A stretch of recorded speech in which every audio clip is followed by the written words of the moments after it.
पवन सिंह को भाजपा में आना ही था और आ ही गए। बस घोषणा बाकी है। ऐलान तो हो ही गया है। बीते दिनों पवन सिंह ने केंद्रीय गृह मंत्री अमित शाह, भाजपा अध्यक्ष जेपी नड्डा और उपेंद्र कुशवाहा के साथ तस्वीरें डाली हैं। आपने यह तस्वीर देखी होगी। पवन सिंह ने इस पोस्ट में लिखा है, जातिवादी राजनीति के पोषकों के दिल पे आज ये फोटो देख के सांप लौट रहा होगा, लेकिन जिनके दिल में विकसित बिहार का सपना बसता है वो कब तक एक दूसरे से दूर रह सकते हैं। आज हमारे माननीय गृह मंत्री अमित शाह जी, हमारे राष्ट्रीय अध्यक्ष जेपी नड्डा जी और माननीय उपेंद्र कुशवाहा जी से मुलाकात हुई और उन्होंने दिल से आशीर्वाद दिया। मोदी जी और नीतीश जी के सपनों का बिहार बनाने का आपका बेटा पवन पूरा पावर लगाएगा। उन्होंने यह भी लिखा था कि पावर एहिजा से शुरू होला, लेकिन बाद में इस लाइन को हटा दिया। लेकिन इस बीच तेज प्रताप यादव का भी बयान आया है। उन्होंने कहा कि पवन सिंह जो है कभी लखनऊ में हमारे पैर पर गिरे हुए थे और अब दोबारा चले गए किसी और के पैर पर गिरने के लिए। वह लगातार किसी न किसी के पैर पर गिर रहे हैं। उन्हें समझ में अभी नहीं आ रहा है। उनकी बुद्धि और विवेक काम नहीं कर रहा है। क्या करेंगे क्या नहीं करेंगे वह जानेंगे। पैर में गिरने का तो पता नहीं, लेकिन पवन सिंह ने उपेंद्र कुशवाहा के साथ अपने रिश्ते ठीक कर लिए हैं और कहा जा रहा है कि पवन सिंह के भाजपा में जाने का रास्ता उपेंद्र कुशवाहा से ही होकर गुजरा है। वो उपेंद्र कुशवाहा ही हैं जिन्हें मनाने के बाद पवन सिंह की भाजपा में एंट्री संभव हो सकी है।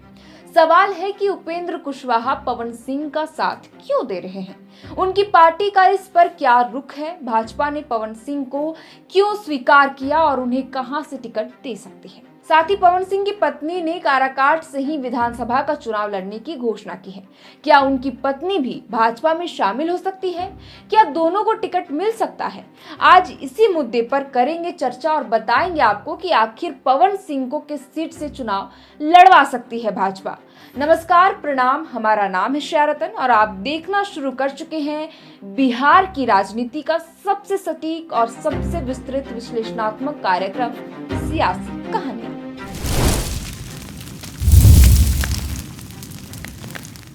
पवन सिंह ने पहले केंद्रीय मंत्री और आरएलएन के प्रमुख उपेंद्र कुशवाहा से मुलाकात की।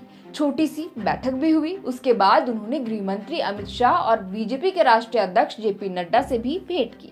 बीजेपी के राष्ट्रीय महासचिव और बिहार प्रभारी विनोद तावड़े ने स्पष्ट कह दिया कि पवन सिंह पहले से ही बीजेपी में थे और हमेशा बीजेपी में रहेंगे। विनोद तावड़े ने आगे बताया कि पवन सिंह अब बीजेपी कार्यकर्ता के रूप में एनडीए के लिए आगामी चुनाव में पूरी सक्रियता के साथ काम करेंगे। उपेंद्र कुशवाहा का भी पूरा आशीर्वाद उन्हें प्राप्त हो चुका है। उपेंद्र कुशवाहा बीजेपी के प्रत्यक्ष नेता नहीं है, बल्कि वे राष्ट्रीय लोक मोर्चा के प्रमुख हैं। ऐसे में सवाल उठना स्वाभाविक है कि पवन सिंह को बीजेपी में वापसी करने के लिए उपेंद्र कुशवाहा के आशीर्वाद की इतनी आवश्यकता क्यों पड़ गई?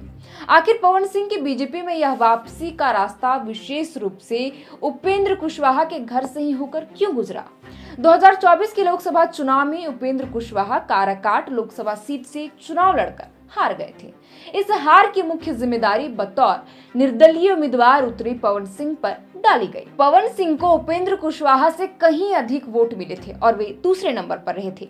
इसी कारण पवन सिंह के चुनाव मैदान में उतरने से उपेंद्र कुशवाहा को राजनीतिक रूप से करारी हार का सामना करना पड़ा था। चुनाव लड़ने से पहले पवन सिंह बिहार बीजेपी के प्रदेश कार्य समिति के सदस्य थे। इसीलिए बीजेपी ने इस पूरे विवाद को संभालने के लिए पवन सिंह को पार्टी से 6 साल के लिए निष्कासित कर दिया था। साथ ही डैमेज कंट्रोल के प्रयास में उपेंद्र कुशवाहा को राज्यसभा सदस्य बनाकर भेजा था। अब एक ही साल में खबर आ रही है कि पवन सिंह भाजपा ज्वाइन करने जा रहे हैं और इसमें उनके तरफ से फील्डिंग कर रहे खुद उपेंद्र कुशवाहा। कारण सिर्फ एक, किसी भी हाल में बिहार में एनडीए की सरकार। सरल शब्दों में कहे तो भाजपा के लिए पवन सिंह को वापस पार्टी में शामिल करना फायदे का सौदा है, क्योंकि जो व्यक्ति लोकसभा में भाजपा को हरा सकता है वो आगे भी नुकसान ही पहुंचाएगा। अरे भाई, इस बात में कोई शक नहीं कि पवन सिंह ने उपेंद्र कुशवाहा से अधिक वोट लाया था, दूसरे नंबर पर रहे थे। अब एक लोकसभा में 4-5 विधानसभा होते हैं, यानी कि काराकाट की किसी भी सीट पर अगर पवन सिंह निर्दलीय खड़े हो जाते हैं तो आसपास की 3 से 4 सीटों पर भाजपा की खटिया खड़ी हो सकती थी।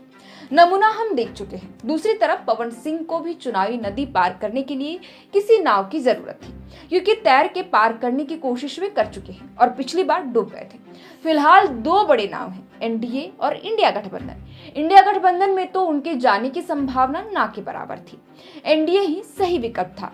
एक आध और जो नए नाव नदी में उतरे हैं, अभी उनमें पवन सिंह के लिए कोई जगह तो नहीं दिखती और लंबी राजनीति के लिए भी पवन सिंह के लिए भाजपा का विकल्प बेहतर है।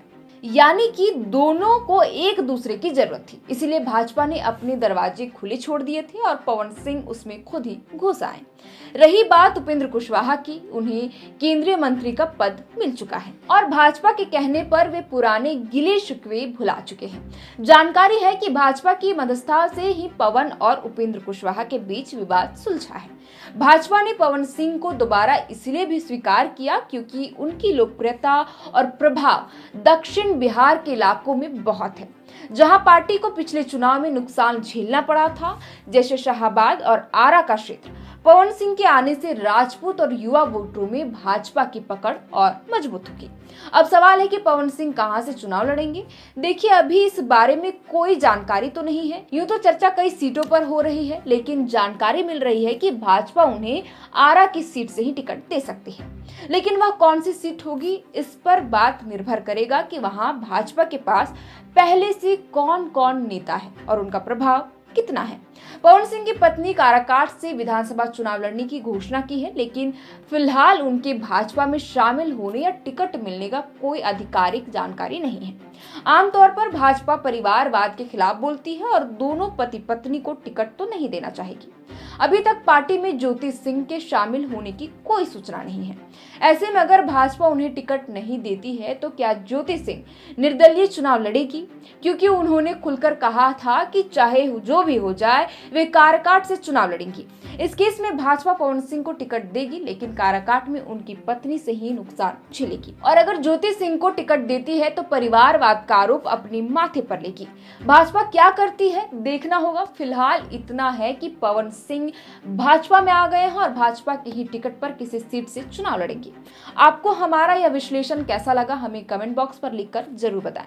फिलहाल के लिए इस वीडियो में इतना ही। आप देख रहे थे द फोर्थ पिलर बिहार। हमारा नाम है शारतन, कैमरे के पीछे है मनीष। बहुत बहुत शुक्रिया।